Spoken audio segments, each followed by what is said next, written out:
Halo guys, welcome back to Royman BTKV Channel. Tempat di mana Dr. Royman akan membantu menjawab semua pertanyaan kamu. Salah satunya, kematian Ashraf Sinclair di usia 40 tahun secara mendadak meninggalkan duka mendalam bagi orang-orang tercintanya. Sekaligus pertanyaan bagi banyak orang, bagaimana seorang yang muda, sehat, dapat meninggal tiba-tiba?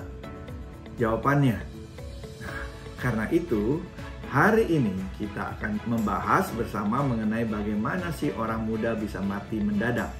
Tapi sebelumnya jangan lupa untuk like, subscribe channel ini dulu supaya makin banyak lagi konten edukasi menarik. Dan juga nyalakan notifikasinya supaya kamu nggak ketinggalan konten update ya. Sebenarnya penyebab dari kematian mendadak pada orang muda dapat disebabkan dari sistem pencernaan, jantung, infeksi, dan lain-lainnya. Berdasarkan penelitian yang dilakukan oleh Said Saidi dan kawan-kawan di Tunisia, penyebab kematian besar itu disebabkan oleh sistem kardiovaskuler guys, atau jantung sebesar 72,6%. Diikuti oleh paru sebesar 7,4% dan sistem pencernaan kita sebesar 6%. Kenapa sih dok banyak orang muda yang mati mendadak karena serangan jantung? Emangnya orang muda bisa sakit jantung? Ya betul. Jawabannya, orang muda itu seringkali menganggap sepele masalah kesehatan karena merasa memiliki umur yang masih panjang, apalagi masalah jantung. Banyak yang bilang katanya penyakit jantung itu penyakit orang tua. Tapi ternyata banyak contohnya seperti Ashraf Sinclair ataupun para atlet yang mendadak meninggal akibat serangan jantung.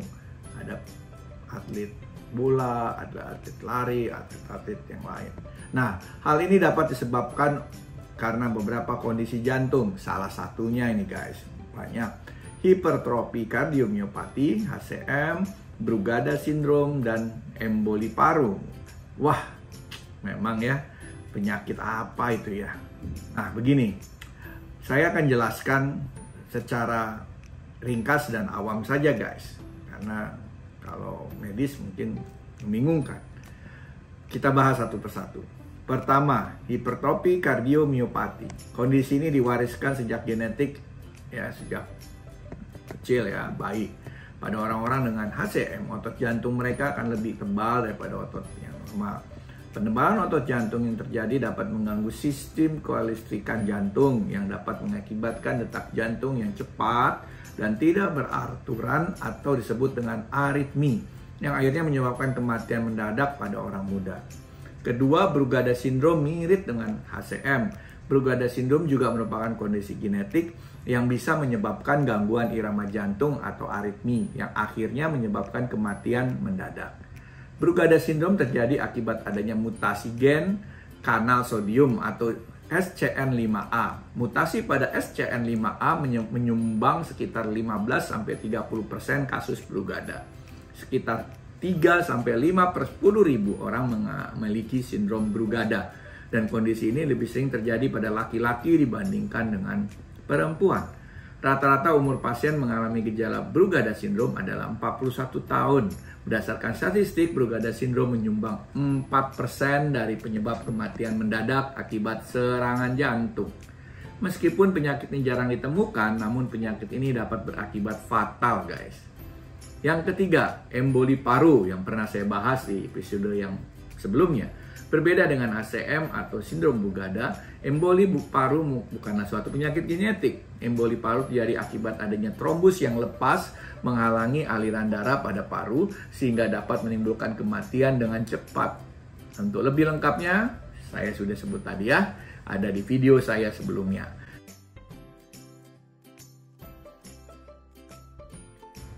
Ya, sekitar 72% penderita HCM atau sindrom Brugada tidak menunjukkan gejala apapun selama masa hidupnya.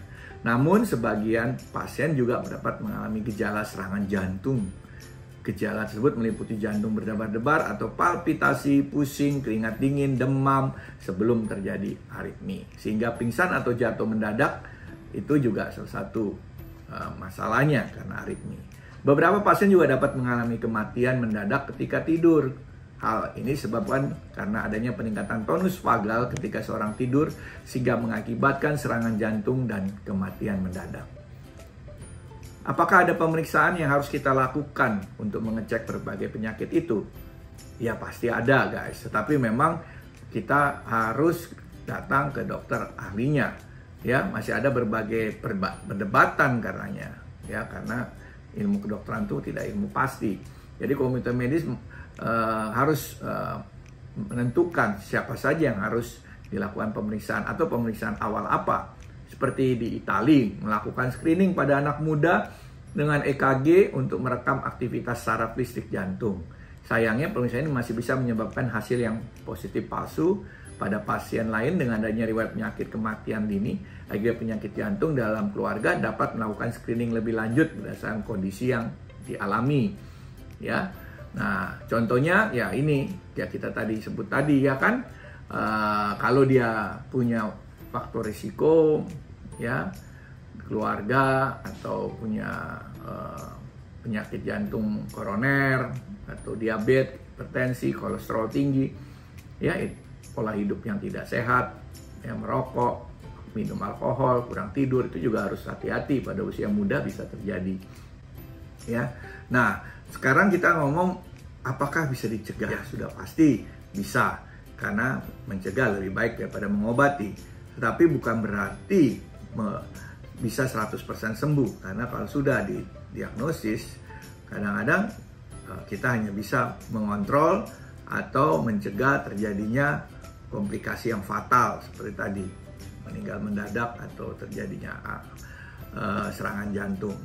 Ya, nah pada pasien-pasien HCM kita bisa lakukan pemasangan implantable cardioverter defibrillator atau ICD. Alat ini berfungsi untuk memantau irama jantung secara terus-menerus. Jika suatu saat penderita HCM mengalami gangguan irama jantung yang dapat mengarah ke serangan jantung, maka ICD mengeluarkan gelombang elektrik untuk mengembalikan irama jantung menjadi normal, guys.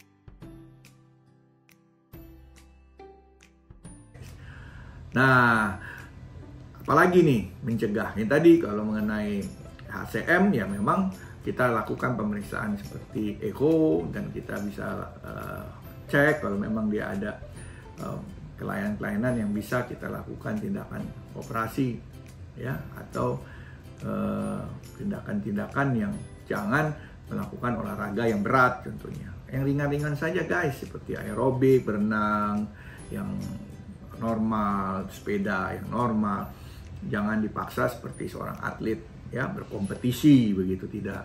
Harus olahraga yang santai tetapi sesuai dengan takaran atau dosis yang sudah ditentukan oleh dokter Anda. Oke guys, itu tadi pembahasan kita mengenai penyebab kematian mendadak pada orang muda.